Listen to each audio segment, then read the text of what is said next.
ಮೊದಲ ಜಿಲ್ಲಾ ಪಂಚಾಯತ್ ಅಂದರೆ ನಗರಸಭೆಗಳಲ್ಲಿ ಮೊದಲ BJP ನಗರಸಭೆ ಅಂತಂದರೆ ಅದು ಉಡುಪಿ ಅನ್ನೋದಕ್ಕೆ ಒಂದು ಖ್ಯಾತಿ ಇತ್ತು. ಆ ನಂತರ ಮೊದಲ ಮಹಾನಗರ ಪಾಲಿಕೆ, ಮೊದಲ ಬಳ್ಳಾರಿ ವಿಚಾರದಲ್ಲಿ ಜಿಲ್ಲಾ ಪಂಚಾಯತಿ ಕೂಡ ಮೊದಲ ಬಾರಿಗೆ ಇಡೀ ಕರ್ನಾಟಕ ರಾಜ್ಯದಲ್ಲಿ ಮೊದಲ ಜಿಲ್ಲಾ ಪಂಚಾಯತಿ ಬಳ್ಳಾರಿ BJP ಪಕ್ಷದ ಪರವಾಗಿ, ಮಹಾನಗರ ಪಾಲಿಕೆ ಕೂಡ ಭಾರತೀಯ ಜನತಾ ಪಕ್ಷದ ಪರವಾಗಿ ಆಗಿರೋದು ಒಂದು ಇತಿಹಾಸ.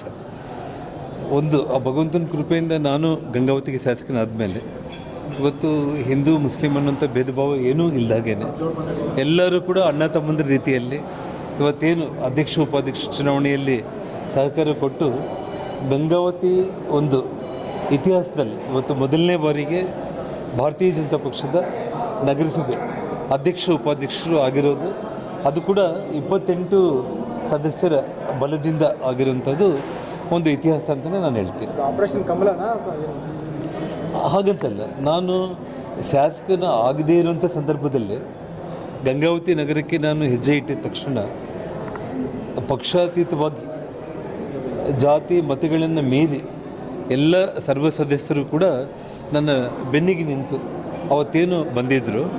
ಆ ನಂತರ ನಾನು ಶಾಸಕನಾದಮೇಲೆ ಭಾರತೀಯ ಜನತಾ ಪಕ್ಷದಲ್ಲಿ ನಾನು ಜಾಯಿನ್ ಆದಮೇಲೆ ಕೂಡ ಎಲ್ಲರೂ ಕೂಡ ನನ್ನೊಟ್ಟಿಗೆ ನನ್ನ ಹೆಜ್ಜೆಯಲ್ಲೇ ಹೆಜ್ಜೆ ಇಟ್ಟಿರೋ ಕಾರಣವೇ ಆ 28ಕ್ಕೆ 28 ಕೂಡ ಇವತ್ತು ಆ ಸಂಖ್ಯೆ ಬಲ ಹಾಗೆ ಒಗ್ಗಟ್ಟಾಗಿ ನಾವಿರೋದು. ನಗರಸಭೆ ಅಭಿವೃದ್ಧಿ ಅಂದರೆ ಗಂಗಾವತಿ ಅಭಿವೃದ್ಧಿಗಾಗಿ ಖಂಡಿತವಾಗ್ಲೂ ಕೂಡ ಇವತ್ತು ಜನರಿಗೆ ಇವತ್ತೇನು ಅಭಿವೃದ್ಧಿ ಅಂತಂದರೆ ನನ್ನ ಮೇಲೆ ಏನು ವಿಶ್ವಾಸ ಇಟ್ಕೊಂಡಿದ್ದಾರೆ. ಇವತ್ತು ನಮ್ಮ ಮೌಲಾ ಸಾಬ್ ಅವರು ಹಿರಿಯರು, ಅದೇ ಒಂದು ರೀತಿಯಲ್ಲಿ ಪಾರ್ವತಿ ಅವರು ಇಬ್ಬರು ಕೂಡ ಇವತ್ತು ಅಧ್ಯಕ್ಷ ಉಪಾಧ್ಯಕ್ಷರಾಗಿ ನಮ್ಮ ಒಂದು ಕನಸಿನ ಗಂಗಾವತಿ ಅಂತೇಳಿ ಇವತ್ತೇನು ಜನರಿಗೆ ಒಂದು ನಿರೀಕ್ಷೆ ನನ್ನ ಬಗ್ಗೆ ಇತ್ತು, ಆ ನಿರೀಕ್ಷೆಯನ್ನು ಇಬ್ಬರು ಕೂಡ ಅಧ್ಯಕ್ಷ ಉಪಾಧ್ಯಕ್ಷರು ಪಕ್ಷದ ಎಲ್ಲ ಹಿರಿಯರು ಕೂಡ ಸೇರಿ ಒಂದು ಅಚ್ಚುಕಟ್ಟಾಗಿ ಖಂಡಿತವಾಗ್ಲೂ ಕೂಡ ನಾನು ಮೊದಲಿಂದ ಕೂಡ ಹೇಳ್ತಾ ಇದ್ದೆ, ಇಡೀ ಭಾರತದಲ್ಲಿ ಅಯೋಧ್ಯೆ ನಂತರ ತಿರುಪತಿ ನಂತರ ಇವತ್ತು ನಮ್ಮ ಗಂಗಾವತಿ ಅಂಜನಾದ್ರಿ ಭಾಗ ಇಡೀ ಒಂದು ಭಾರತದ ಪುಟದಲ್ಲೇ ಒಂದು ಅತ್ಯಂತ ಒಂದು ಸುಂದರವಾದ ಸಾಂಸ್ಕೃತಿಕ ಆಧ್ಯಾತ್ಮಿಕ ಒಂದು ಪ್ರವಾಸ ಒಂದು ಅಭಿವೃದ್ಧಿ ಆಗೋ ರೀತಿಯಲ್ಲಿ ಪ್ರವಾಸೋದ್ಯಮ ಅಭಿವೃದ್ಧಿ ಆಗುತ್ತೆ ಅನ್ನೋ ನನ್ನ ಕನಸು ನನಸಾಗೋ ನಿಟ್ಟಲ್ಲಿ ನಗರಸಭೆ ಕೂಡ ನಮಗೆ ಒಂದು ದೊಡ್ಡ ಶಕ್ತಿ. ಪ್ರವಾಸೋದ್ಯಮ ಅಭಿವೃದ್ಧಿ ಮಾಡ್ತಾ ಅಂತ ಹೇಳಿದ್ರೆ ಬಟ್ ಈಗ ಮೊನ್ನೆ 15 ಕಂಬ ಹಾಕಿದ್ದಾರೆ ಅಂತೇಳಿ ಅರ್ಧಕ್ಕೆ ಕೆಲಸ ನಿಲ್ಲಿಸಿದ್ದಾರೆ, ಒಂದು ವಾರ ಸ್ಟಾರ್ಟ್ ಆಗುತ್ತೆ ಸರ್. ಅಲ್ಲ ಹಾಗಂತಲ್ಲ, ನಿಮಗೆ ಅಲ್ಲ ಒಂದು ವಿಷಯ ಹೇಳ್ತೀನಿ ನಾನು. ಇವಾಗ ಜುಲೈ ಸರ್ಕಲಿಂದ ಹಿಡಿದು ರಾಣಾ ಪ್ರತಾಪ್ ಸರ್ಕಲಿಂದ ಹಿಡಿದು ನೀಲಕಂಠೇಶ್ವರ ಸರ್ಕಲಿಂದ ಹಿಡಿದು ಬಸ್ ಸ್ಟ್ಯಾಂಡ್ ಮುಂಭಾಗದಿಂದ ಹಿಡಿದು ಅಂಜನಾದ್ರಿವರೆಗೆ ಮತ್ತು ನಮ್ಮ ಆ ಎಲ್ಲ ರಸ್ತೆಯನ್ನು ಕೂಡ 65 ಕೋಟಿಯಲ್ಲಿ ಎಲ್ಲ ಒಂದು 18 ಕಿಲೋಮೀಟ್ರ್ ಕೂಡ ವಿದ್ಯುತ್ ದೀಪ ಅಲಂಕಾರ ಮಾಡೋದ್ರ ಜೊತೆಗೆ ಸುಂದರವಾದ ರೋಡನ್ನು 65 ಕೋಟಿಯಲ್ಲಿ ನಿರ್ಮಾಣ ಮಾಡೋದಕ್ಕೆ ಇವತ್ತು ಹಣ ಬಿಡುಗಡೆ ಆಗಿದೆ. ಟೆಂಡರ್ ಕೂಡ ಮುಗಿದಿದೆ. ಆ ಭೂಮಿ ಪೂಜೆಯನ್ನು ಕೂಡ ಇನ್ನೊಂದು 3-4 ದಿನದಲ್ಲಿ ನಾನು ಪ್ರಾರಂಭ ಮಾಡ್ತೀನಿ.